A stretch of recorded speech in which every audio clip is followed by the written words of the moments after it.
Hello all dear student, आज हम लोग बात करेंगे फार्म पावर एंड मशीनरी में लेक्चर नंबर 7 का पार्ट सेकेंड आज हम लोग डिस्कस करेंगे। पार्ट सेकेंड क्यों? क्योंकि हमने पार्ट फर्स्ट में टाइप्स ऑफ ट्रैक्टर्स पढ़ लिया था, तो अब हम लोग डिस्कस करना है estimation of operational cost of tractor. कहने का मतलब जब हम एक ट्रैक्टर खरीदते हैं तो वो फील्ड में ऑपरेट होता है। दो बात हो गई, जब खरीदते हैं तब कास्ट लगता है और जब फील्ड में ऑपरेट करते हैं तब कास्ट लगता है। ठीक है, जब हमने ट्रैक्टर खरीदा तब हमको पैसा देना पड़ा। ठीक है, और दूसरी बात, जब हम उसे फील्ड में यूज कर रहे हैं या कहीं भी प्रयोग कर रहे हैं तब हमको कास्ट देना पड़ता है। ठीक है, तो आज डिस्कस करेंगे कि ये कैसे कैलकुलेट होता है, कैसे निकाला जाता है estimation of operational cost of tractor. ठीक है, अगर ट्रैक्टर को हम कहीं भी ऑपरेट कर रहे हैं तो कुछ न कुछ कास्ट तो उसमें जरूर आता होगा। ठीक है, the cost of operational of tractor is divide under 2 section. ठीक है, ये ऑपरेशनल कास्ट 2 सेक्शन में डिवाइड होता है। कौन कौन सा? Fix cost and operating cost. ठीक है, ये 2 कास्ट में इसे डिवाइड किया गया है। Operational cost of tractor 2 part में डिवाइड है। ठीक है, एक तो फिक्स्ड कास्ट हो गया और दूसरा ऑपरेटिंग कास्ट। तो पहला क्या है? Fix cost. ये क्या होता है? This cost relate to machine ownership. ठीक है, जब हम मशीन या तो ट्रैक्टर खरीदते हैं ये कास्ट उससे रिलेटेड है। ठीक है, उससे संबंधित है। This cost can occurs regardless of whether the machine is use और नॉट। ये कास्ट जो फिक्स कास्ट है, हमारा ट्रैक्टर या मशीन ऑपरेट हो चाहे ना हो, मतलब कि उससे हम प्रयोग करें या ना करें तब भी क्या होता है, ये कास्ट हमारा हमेशा जो हमारा फिक्स कास्ट है वो जो हमारा फिक्स कास्ट है वो हमेशा लगेगा ही। ठीक है, इट इंक्लूड, इसके अंदर क्या क्या आते हैं? डिप्रेसिएशन कास्ट, ठीक है, इंटरेस्ट ऑन इन्वेस्टमेंट कास्ट, ठीक है, taxes, insurance and housing cost. ठीक है, कहने का मतलब कि ये 5 कास्ट जो है इसके अंदर आते हैं। ठीक है, तो ये सब कैसे कैलकुलेट होते हैं ये अभी आगे डिस्कस करेंगे। और दूसरा जो है वेरिएबल कास्ट और ऑपरेटिंग कास्ट। वेरिएबल कास्ट या ऑपरेटिंग कास्ट, जैसे कि ऑपरेटिंग कास्ट इसी से मतलब निकल रहा है कि जब हम मशीन को ऑपरेट करेंगे, ट्रैक्टर को ऑपरेट करेंगे तभी ये कास्ट इंक्लूड होगा। ठीक है, वेरिएबल कास्ट या तो ऑपरेटिंग कास्ट। ये क्या होता है? Those cost which are directly related to the amount of use are called variable cost. ठीक है, जितना हम मशीन को या ट्रैक्टर को अपने प्रयोग करेंगे ये कास्ट उतना ही ज़्यादा आएगा। ठीक है, these cost are incurred only when the machine is used। ये कास्ट कब आता है? जब हम मशीन को प्रयोग करते हैं या ट्रैक्टर को प्रयोग करते हैं तब। Variable cost include repair and maintenance. ठीक है, वेरिएबल कास्ट के अंदर क्या आते हैं? Repair and maintenance cost, fuel cost, lubricant cost, ठीक है, सर्विसिंग एंड लेबर चार्जेस। ठीक है, इसके अंदर भी ये इतने सारे कास्ट आते हैं। जब हम अपने ट्रैक्टर या मशीन को ऑपरेट करेंगे तो क्या क्या कास्ट गिरेगा हमारा? Repairing cost. ठीक है, रिपेयर और मेंटेनेंस करवाएंगे। अगर ऑपरेट करेंगे तो रिपेयर या मेंटेनेंस उसका करना पड़ेगा तो वो कास्ट आएगा। अगर ऑपरेट करेंगे तो फ्यूल यूज होगा। अगर हम अपने मशीन को अगर प्रयोग कर रहे हैं, ऑपरेट कर रहे हैं तो लुब्रिकेंट भी उसमें देना पड़ेगा। ठीक है, अगर प्रयोग कर रहे हैं तब फिर सर्विसिंग और लेबर चार्ज भी देना पड़ेगा। करने का मतलब कि मशीन या ट्रैक्टर को सर्विस कराना पड़ेगा और जब हमारा ट्रैक्टर है तो उसे एक लेबर तो चलाने के लिए चाहिए ही चाहिए, तो उसका भी चार्ज देना पड़ेगा। तो ये क्या है? ऑपरेटिंग कास्ट के अंदर इतने सारे कास्ट आते हैं। तो सबसे पहले हम बात करते हैं अब कैसे कैलकुलेट किया जाता है फिक्स कास्ट। ठीक है, तो फिक्स कास्ट में सबसे पहले आता है डिप्रिसिएशन कास्ट। ठीक है, कहने का मतलब ये है कि हमने ट्रैक्टर 10 साल पहले, ठीक है, it is the reduction in value, ठीक है, यहाँ देखिए it is the reduction in value of the machine with the passes of time, reduction of value, ठीक है। जब मान लो हम एक ट्रैक्टर आज हम खरीदे, ठीक है, मान लीजिए कि एक ट्रैक्टर हम लोग आज खरीद रहे हैं, ठीक है, इसको 10 साल बाद बेचेंगे, तो वो आज तो हमने खरीदा एक ट्रैक्टर 3 लाख का, ठीक है, क्या हुआ, हमने एक ट्रैक्टर ले लिया कितने का, 3 लाख का, और इसे 10 साल बाद बेच रहे हैं, कब, 10 साल बाद, तो क्या हमें इस एक ट्रैक्टर का दाम वापस 3 लाख मिल सकता है, कभी नहीं मिलेगा, ठीक है, मैक्सिमम 1 लाख तक मिलेगा, ठीक है।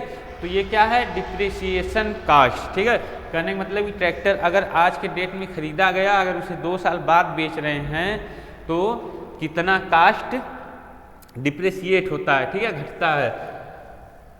ये कैसे कैलकुलेट होता है, डी हमारा क्या है, डिप्रिसिएशन कास्ट, किसमें, आरएस पर आवर्स, ठीक है, कहने का मतलब कि रुपीज कितना हमारा घंटे के हिसाब से कितना हमारा पैसा जो है कि डिप्रिसिएट हो रहा है, घट रहा है, ठीक है। सी क्या है हमारा यहाँ पे, initial cost of the machine, yes क्या है, salvage value of the machine usually taken as 10%, ठीक है, of the initial investment of the machine, ठीक है। जो साल्वेज कास्ट होता है, जब हम मशीन मान लो 3 लाख का लिए तो उसका 10% ये साल्वेज कास्ट, ये साल्वेज वैल्यू होगी, ठीक है। यल क्या है, expected life of the machine, हमने एक ट्रैक्टर ले लिया, एक्सपेक्ट कर लिए कि इसकी लाइफ 10 साल है, 20 साल है, 30 साल है, ठीक है, वो ईयर में लेना है, ठीक है। यच क्या है, number of working hours per year, H क्या है हमारा, number of working hours per year, एक साल में, ठीक है, हमारा ट्रैक्टर कितना काम कर रहा है, ठीक है, मतलब कितने घंटे काम कर रहा है। तो सपोज दैट मान लीजिए हमको ये निकालना है, डिप्रिसिएशन कास्ट निकालना है, ठीक है। तो हमारा सबसे पहले मान लीजिए इनिशियल कास्ट जो है कि 3 लाख दिया हुआ है, 3 लाख, ठीक है, और जो ये साल्वेज वैल्यू है 10% लेनी है, ठीक है, ये न्यूमेरिकल में नहीं रहेगा, ठीक है। एक्सपेक्टेड लाइफ जो यल है उसे हम मान लिए 10 ईयर, ठीक है, और जो numbers of working hours per year है उसे मान लिए 1000 आवर्स, ठीक है। तो हमें इतना सारी चीज़ें मिल गई,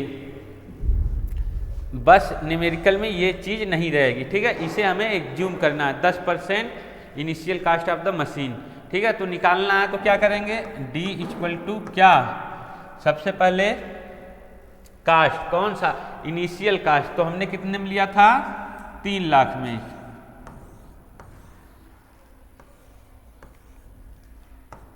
ठीक है, माइनस साल्वेज वैल्यू, ठीक है, ये कितना लेना है हमको, 10%, तो कैसे लेंगे, माइनस, एक सेकेंड, कुछ टेक्निकल प्रॉब्लम है, इसको थोड़ा सा और थिन करते हैं जिससे आप लोगों को क्लियर समझ में आएगा, पूरा इसमें एडजस्ट हो जाएगा, ठीक है।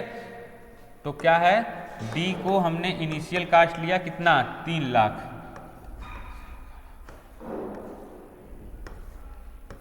ठीक है, माइनस क्या करना है, साल्वेज वैल्यू, ठीक है, तो ये कितना हो गया, 3 लाख, इनिशियल कास्ट का कितना लेना है, 10% गुणे 10 बटे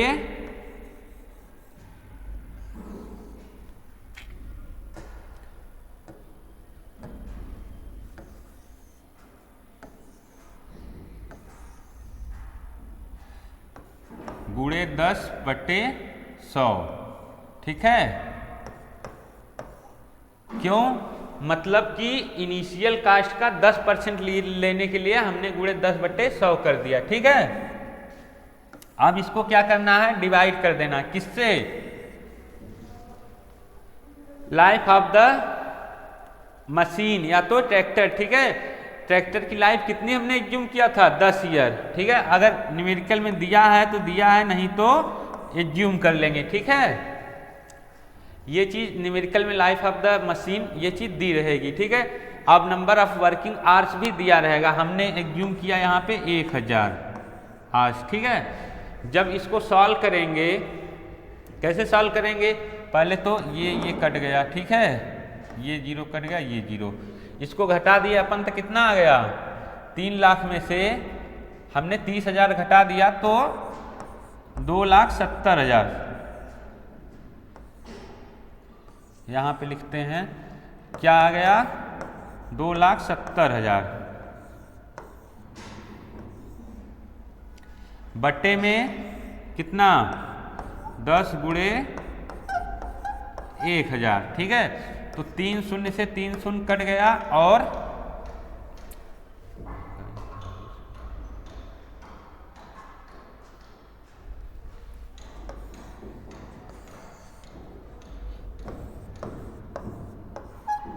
3 शून्य से 3 शून्य कट गया, ठीक है। 1 शून्य से 1 शून्य कट गया तो ये आ गया कितना 27, ठीक है। 27 क्या 27 रुपये पर आवर्स के हिसाब से हमारे ट्रैक्टर का जो दाम है इनिशियल कास्ट से वो घट रहा है, ठीक है। कहने का मतलब कि अगर हम आज के डेट में ट्रैक्टर खरीदे तो ये 24 घंटे बाद 27 गुणे 24 कर देंगे और 3 लाख में से घटा देंगे तो उतनी कास्ट हमारी आएगी, ठीक है। तो इसको ऐसे कैलकुलेट करते हैं। दूसरा हमारा इंटरेस्ट ऑन इन्वेस्टमेंट, ठीक है। जो हमने ट्रैक्टर खरीदा है या जो मशीन खरीदा है उस पर हमने कितना इंटरेस्ट दिया, ठीक है। Interest is calculated on the average investment of the machine taking into consideration the value of the machine is in first and last year, ठीक है। तो ये कैसे कैलकुलेट होगा, आई क्या हमारा इंटरेस्ट है, ए क्या है एवरेज परचेज प्राइस, हमने कितने में मतलब इस समय हमारे ट्रैक्टर की एवरेज प्राइस क्या है। जैसे हम आज से 10 साल पहले ट्रैक्टर खरीद लिए 3 लाख में, ठीक है। अभी उसकी दाम हो गई 1 लाख, ठीक है। तो क्या करेंगे 3 लाख प्लस 1 लाख करके डिवाइड बाई 2 कर देंगे तो क्या आ जाएगा हमारा एवरेज परचेज प्राइस आ जाएगा, ठीक है। आई क्या है रेट ऑफ इंटरेस्ट, ठीक है। इसे कितना लेते हैं 14%, किसका एवरेज कास्ट का, ठीक है। 14% ऑफ एवरेज कास्ट, ठीक है। एच क्या है नंबर्स ऑफ वर्किंग आवर्स, ठीक है। तो ये कैसे कैलकुलेट होगा, जो एवरेज कास्ट है हम यहीं से लेते हैं कि हमने ट्रैक्टर खरीद लिया 3 लाख में, ठीक है। तो जो हमारा एवरेज कास्ट है ये एवरेज कास्ट कितना एज्यूम करते हैं, देखिए एवरेज कास्ट कैसे निकाला जाता है C plus S divide by 2, C क्या है एवरेज परचेस प्राइस, ठीक है। सॉरी ये क्या है एवरेज परचेस प्राइस कैसे निकालते हैं, इनिशियल कास्ट ऑफ मशीन, शुरू में हम जितने रुपए का मशीन खरीदे थे वो प्लस क्या साल्वेज वैल्यू, ठीक है। ये कितना लेते हैं 10%, ठीक है। किसका जो हम इनिशियल कास्ट जो हमारा था, कहने का मतलब जो हम शुरू में कास्ट दिए थे ट्रैक्टर खरीदने के लिए उसका 10% लेते हैं, ठीक है। तो यहाँ पे कैसे निकालेंगे, मान लो हमने 3 लाख का जो है ट्रैक्टर खरीदा और इसका हमें पहले तो एवरेज कास्ट निकालना है, ठीक है। तो एवरेज कास्ट निकालने के लिए क्या करेंगे 10% गुणे 10% इसका लेना है, ठीक है।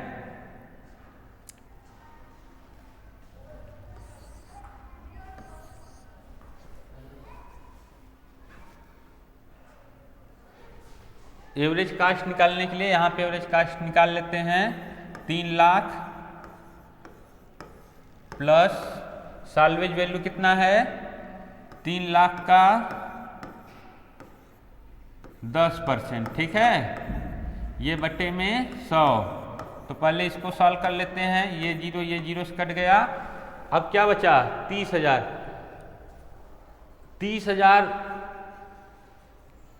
3 लाख में से घटा दिए तो कितना आ गया 2,70,000। ठीक है, अब इसको कितने से डिवाइड करना है, डिवाइड बाई 2। ठीक है, इसको अब हम 2 से डिवाइड कर दिए तो कितना आ गया,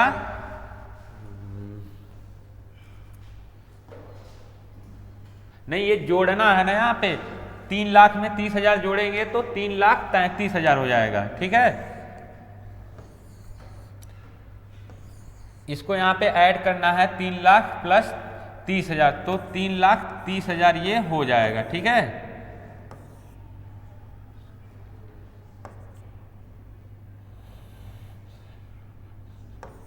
अब डिवाइड बाई 2 करना है। ठीक है, तो इसको अपन काट लिए तो कितना आ गया 1,65,000। ठीक है, तो हमारा क्या आ गया, ये एवरेज कास्ट आ गया। ठीक है, ट्रैक्टर का 1,65,000। तो यहाँ पे अब हम क्या लेते हैं, एवरेज कास्ट कितना लेंगे 1,65,000। ठीक है,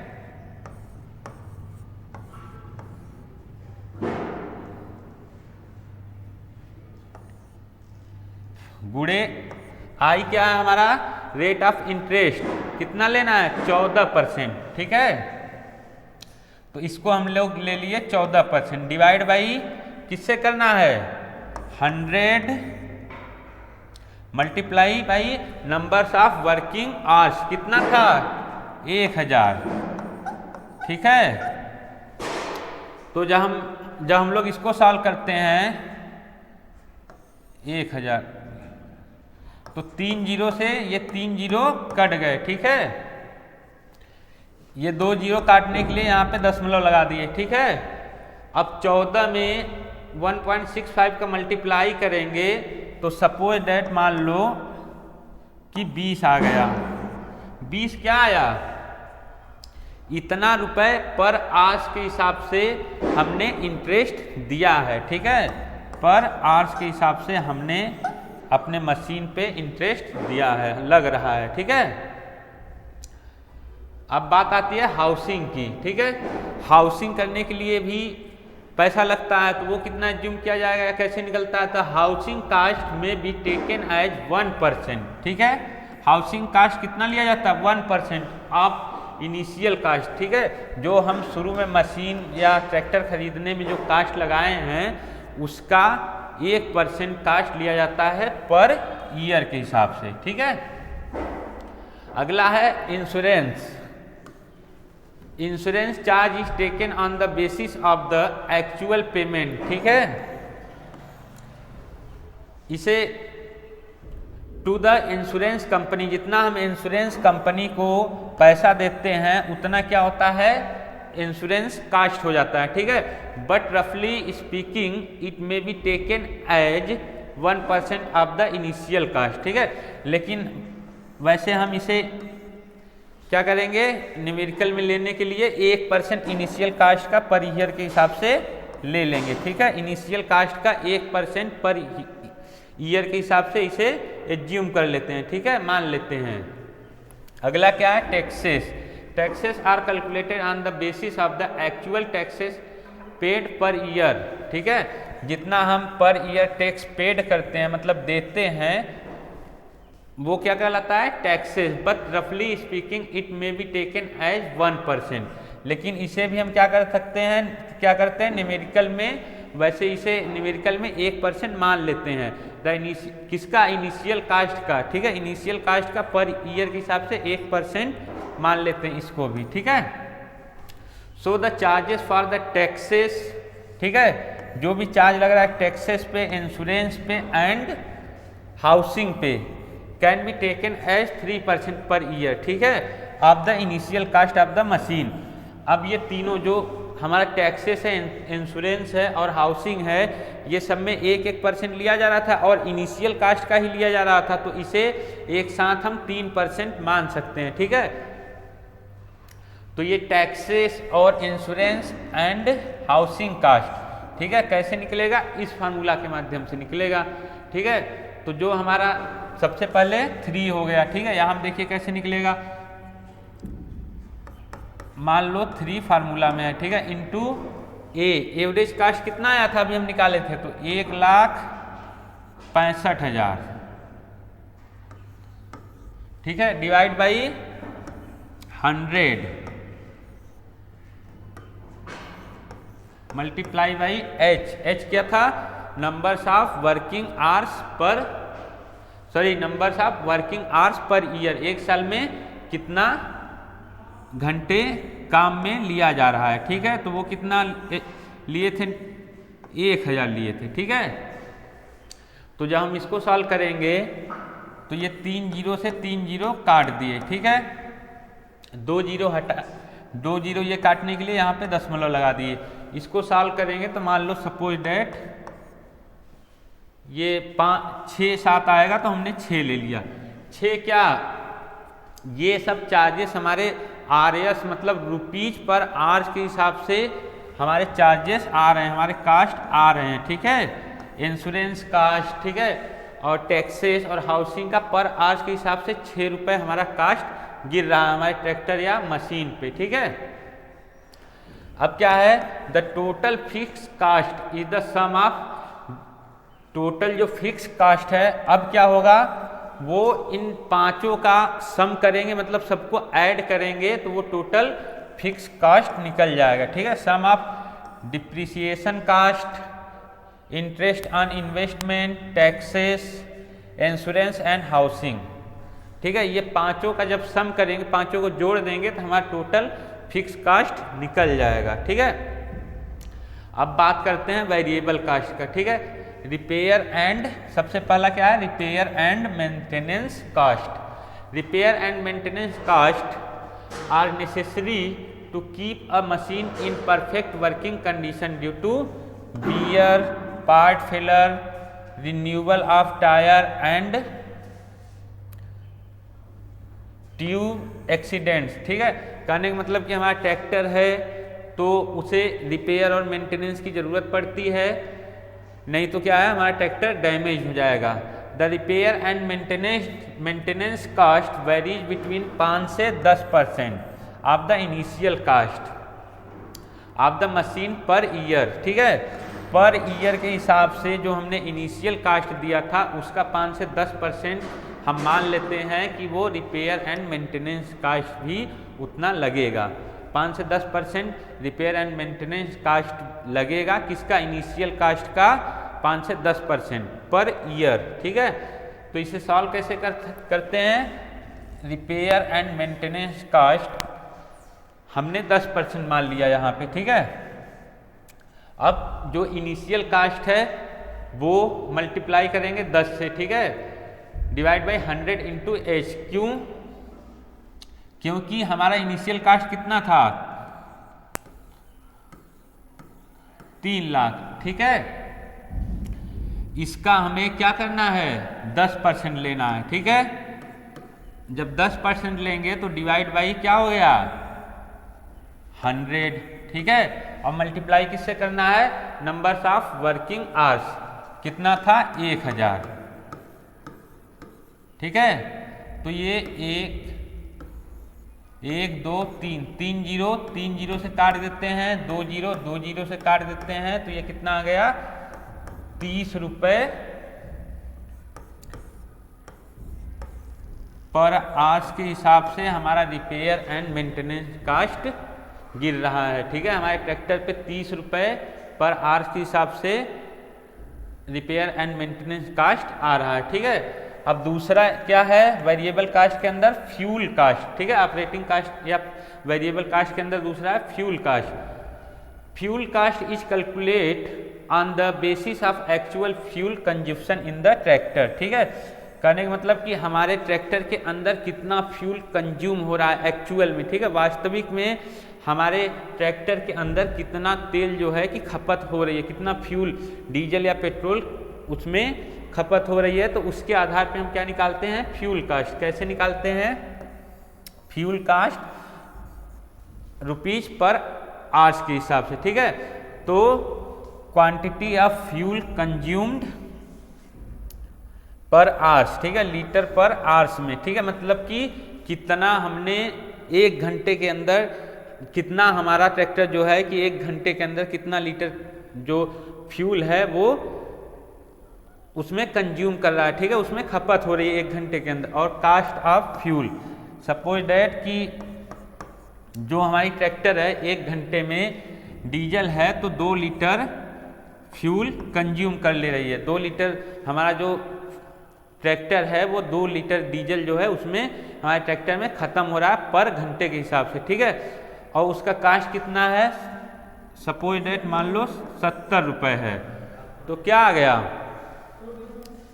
140 रुपये पर आवर्स के हिसाब से हमारा जो है कौन सा कास्ट आ रहा है, फ्यूल कास्ट, ठीक है। 140 रुपये पर आवर्स के हिसाब से हमारा फ्यूल कास्ट ट्रैक्टर पे आ रहा है, ठीक है। अब बात करते हैं लुब्रिकेटिंग ऑयल कास्ट, ठीक है। अगर हमारा ट्रैक्टर जो है कि फील्ड में ऑपरेट हो रहा है, कहीं भी चल रहा है, तो क्या जरूरत पड़ेगी, उसे लुब्रिकेट करने की आवश्यकता पड़ेगी। तो cost of lubricating oil can be taken as 30% of the fuel cost, ठीक है। फ्यूल कास्ट का 30% हम लुब्रिकेटिंग ऑयल कास्ट भी मान लेते हैं। जैसे कि हमारा जो फ्यूल है वो कितने का है, अभी हमने बात किया कि 70 रुपये का फ्यूल, ठीक है, इसका 30%, ठीक है ना, और डिवाइड बाई 100, परसेंट यहाँ पे लगाया तो परसेंट हटाने के लिए ये 100 से डिवाइड कर देते हैं, ठीक है। तो ये 0 2 0 2 0 से कट गया और ये 21 रुपये पर आवर्स के हिसाब से हमारा लुब्रिकेटिंग चार्ज आ रहा है, ठीक है। अब क्या चौथा, ऑपरेटर कास्ट और बैगेज कास्ट, ठीक है। ट्रैक्टर को चलाने के लिए एक ड्राइवर कम से कम एक जो ऑपरेटर है वो तो चाहिए ही चाहिए। तो वो कास्ट कैसे निकालते हैं, जितना हम एक्चुअल उसको दे रहे हैं पैसा, ठीक है, actual wages of the worker, ठीक है, उसको हम जितना एक्चुअल में पैसा दे रहे हैं वो कैसे निकलेगा, ऑपरेटर कास्ट रुपीज पर आज के हिसाब से कैसे निकलेगा। मान लो कि सपोज डेट कि एक ऑपरेटर है, ठीक है, उसको एक्चुअल में कितना पैसा दे रहे हैं हम, मान लो सपोज डेट कि 400 रुपये दे रहे हैं 1 दिन का, ठीक है। 1 दिन में वो काम कितना करता है, 8 घंटे, ठीक है। तो जो हमारा ऑपरेटर कास्ट आ गया ये कितना आ गया, 50 रुपये पर आज के हिसाब से ये ऑपरेटर कास्ट आ गया, ठीक है। तो हमारे ट्रैक्टर पे ऑपरेटर कास्ट कितना गिर रहा है, 50 रुपये पर आवर्स के हिसाब से, ठीक है। The total variable cost is the sum of the, जो अब हमारा टोटल वेरिएबल कास्ट होगा, जो टोटल वेरिएबल कास्ट या ऑपरेटिंग कास्ट है वो इन सबका सम होगा, ठीक है। ये जो 4 हमने कास्ट निकाला उन सबको जोड़ देंगे तो हमारा टोटल वेरिएबल कास्ट आ जाएगा, ठीक है। Sum of repair and maintenance cost, ठीक है, fuel cost, oil cost and operator charges, ठीक है। इन चारों जो है कि कास्टों को जोड़ देंगे एक में तो टोटल ऑपरेटिंग कास्ट या तो वेरिएबल कास्ट निकल जाएगा, ठीक है। तो अब टोटल कास्ट ऑफ ऑपरेशन, जो हमारा टोटल फिक्स कास्ट आया था उसमें टोटल ऑपरेटिंग कास्ट ऐड कर देंगे, ऑपरेटिंग कास्ट या तो वेरिएबल कास्ट ऐड कर देंगे, ठीक है। तो हमारा टोटल कास्ट ऑफ ऑपरेशन निकल जाएगा। तो ट्रैक्टर में सबसे पहले बात करते हैं फिक्स कास्ट आता है, उसको निकालेंगे पार्ट वाइज, ठीक है।